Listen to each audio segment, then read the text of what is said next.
Баршаңызға қайырлы күн достар. Бүгін мен сіздермен ең дәмді болып шығатын борщтың рецептімен бөлісетін боламын.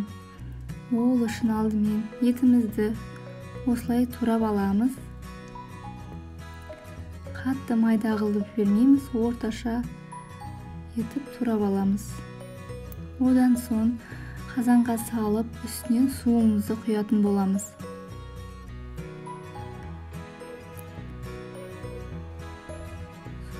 Суымызды құйып, қайнаған соң көбігін алып тастаймыз. Капустамызды, сәбізімізді, пиязымызды турап аламыз. Капустамызды майдалау қылып тураймыз. Сәбізімізді үккіштен өткізіп,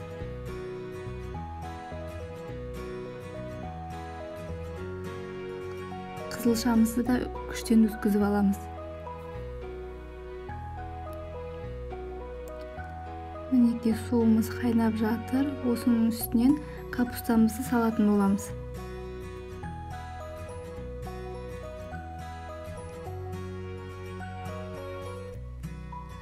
Араластырып, бетін жауып, баяу отта қайнататын боламыз. Үстінен горохымызды саламыз. Горох салсақ өте дәмді болып шығады. Енді ол өздеріңіздің қалауларыңыз.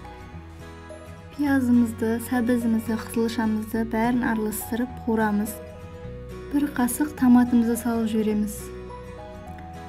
Осылардың бәрін жақсылап қуырып алып, еттің сорпасынан 2 ожау құйып 20 минутқа бұқтырып қоямыз. Бұқтырып болған соң оны қайнап жатқан сорпамыздың үстіне саламыз.